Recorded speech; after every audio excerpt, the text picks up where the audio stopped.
AI가 피 같은 내 돈을 굴렸습니다. 그런데 AI가 제 돈을 날렸습니다.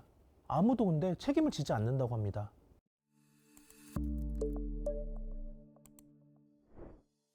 로보 어드바이저 많이 사용하고 계시죠? 웹 하나 깔고 투자 성향 체크 몇 번 클릭하고 AI한테 돈 맡기면 알아서 굴려준다는 거잖아요. 그런데 손실이 나면 플랫폼은 뭐라고 합니까? 시장 상황이 안 좋습니다. 투자 결과는 고객 책임입니다. 저희 약관에 다 나와 있습니다. 오늘은 그 약관이 얼마나 교묘하게 설계되었는지, 그리고 그 틈은 어떻게 공략할 수 있는지 같이 한번 뜯어보겠습니다. 서비스를 이용하기 전에 이용 약관에 동의를 하면 플랫폼 측에는 책임이 없나요? 사실 로보 어드바이저 쓸 때 계약서가 두 개예요. 대부분은 잘 모르시는데 하나는 이용 약관, 또 하나는 투자 일임 계약서예요. 그런데 이 두 개가 하는 역할이 전혀 다릅니다. 이용 약관은 쉽게 얘기하면 앱 잘 쓰세요, 알람 드릴게요, 이런 거예요. 앱 서비스 자체에 대한 계약이거든요.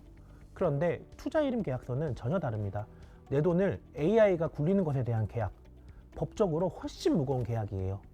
투자 일임 계약서를 잘 보면 거의 예외 없이 이런 문구들이 있습니다. 투자 일임의 결과 발생하는 모든 이익과 손실은 고객님께 귀속됩니다. 여기서 함정이 있어요. 이 문구가 완전히 틀린 말은 아닙니다. 투자 결과가 고객한테 귀속되는 건 맞아요. 근데 그게 플랫폼이 아무런 책임도 없다라는 건 절대 아닙니다. 자본시장법이 투자 일임 계약서에 선관주의 의무라는 걸 부과하거든요. 어려운 말 같지만 쉽게 풀면 고객 돈 굴릴 때 진짜 열심히 제대로 해라. 고객 성향에 맞게 운영해라. 그걸 어기면 손해배상 책임이 생길 수도 있다. 이게 핵심입니다. 그럼 발생된 손실은 플랫폼이 다 책임져야 되는 건가요? 아직 함정이 하나 더 있어요. 플랫폼들이 이용 약관에 이런 문구를 또 넣어 놓습니다.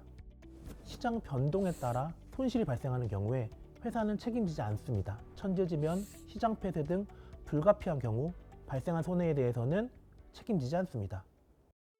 면책조항들 때문에 책임을 피할 수 있나요? 아닙니다. 또 약관규제법이라는 게 있어요.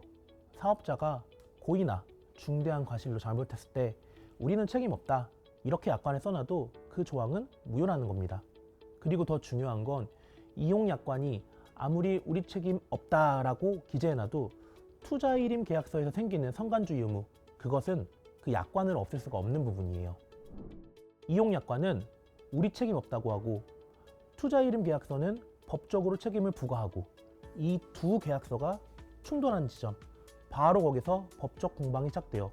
근데 플랫폼한테는 또 다른 방패가 하나 있어요. 바로 특허입니다.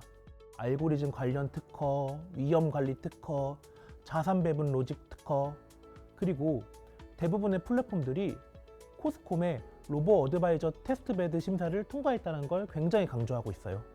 소송이 시작되면 플랫폼들은 보통 이렇게 대응할 겁니다.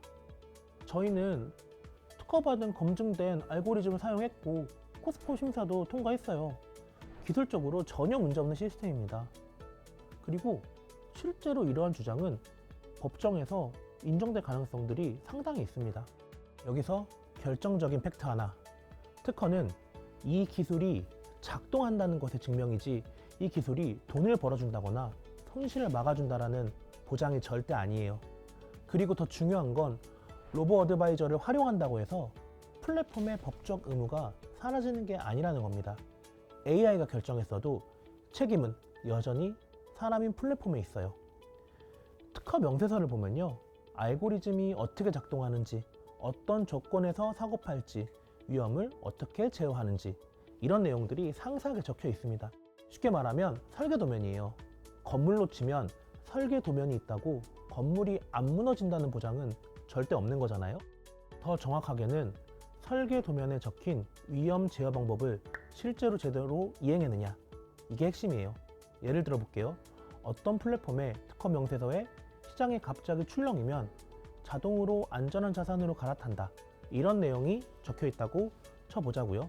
실제로 로보 어드바이저 투자 일임 계약서들을 보면 투자 일임 재산이 모델 포트폴리오에 따라 운영되어야 한다 라는 내용들이 공통적으로 들어가 있거든요. 그런데 실제로 손실이 났을 때 그게 제때 작동했는지 아니면 업데이트하면서 그 기능이 빠졌는지 이런 걸 확인하려면 서버에 남아있는 매매 기록을 봐야 됩니다. 그 기록을 특허 명세서와 대조해봐서 설계대로 작동하지 않았다는 걸 보여주는 것, 이게 바로 핵심 전략이 될 수 있습니다. 매매 기록은 어떻게 확보할 수 있을까요? 앱 화면 캡처만으로는 사실 부족합니다. 실제로 필요한 건 서버에 저장된 매매 체결 기록, 언제 어떤 판단을 했는지 남긴 로그, 그리고 알고리즘을 언제 어떻게 바꿨는지에 대한 이력, 이런 것들이 필요하거든요. 이걸 공식적으로 받아내는 방법이 있어요. 소송 과정에서 법원을 통해 이 자료 제출하세요 라고 요청하는 거예요. 근데 이 단계부터 혼자 하기가 굉장히 어렵습니다. 특허를 방패로 쓰고 있는 플랫폼들을 어떻게 역공하느냐, 이게 오늘 영상의 하이라이트입니다. 우리는 특허받은 기술로 안전하게 운용했다고 주장하는 순간 그 특허 명세서들을 들이밀며 이렇게 묻는 것이 효과적입니다. 그럼 특허에 적힌 위험 제어 방법은 왜 그 시점에서 작동하지 않았습니까? 그 순간 공방의 주도권이 넘어옵니다. 그리고 플랫폼 측이 선택할 수 있는 답변은 두 가지 중에 하나일 거예요.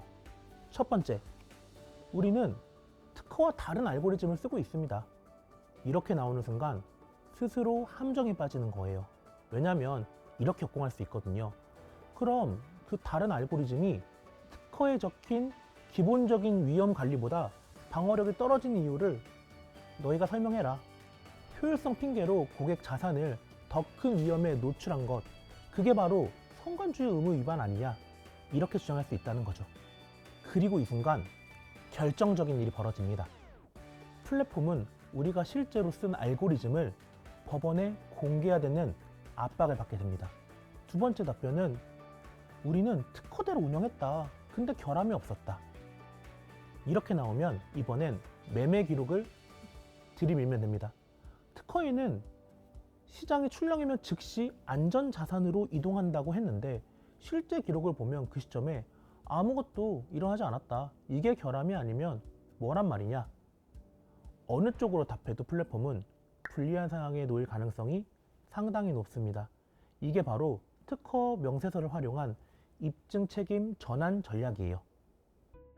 일반인이 플랫폼을 상대로 해서 승소할 수 있을까요?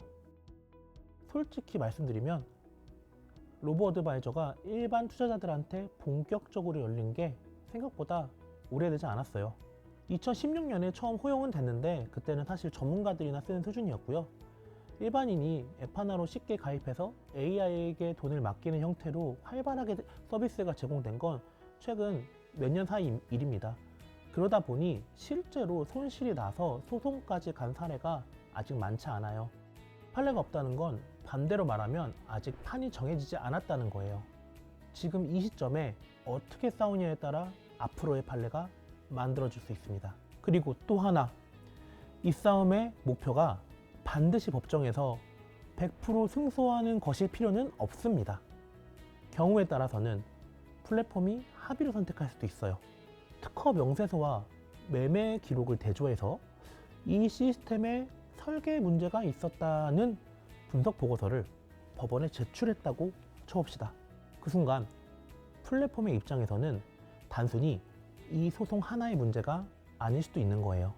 만약 법원이 그 분석을 인정해서 이 시스템에 결함이 있었다는 걸 판단하는 순간 그건 이 플랫폼을 이용한 수많은 투자자 전체에게 집단 소송의 문이 열리는 신호탄이 될 수 있습니다.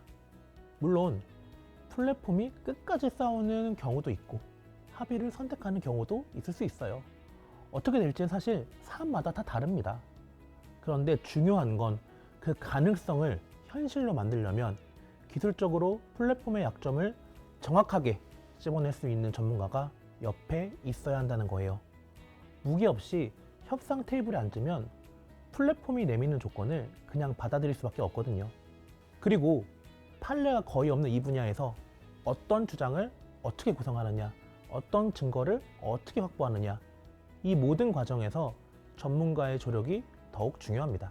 근데 그런 사람이 있기는 한가요? 있죠. 드물지만요.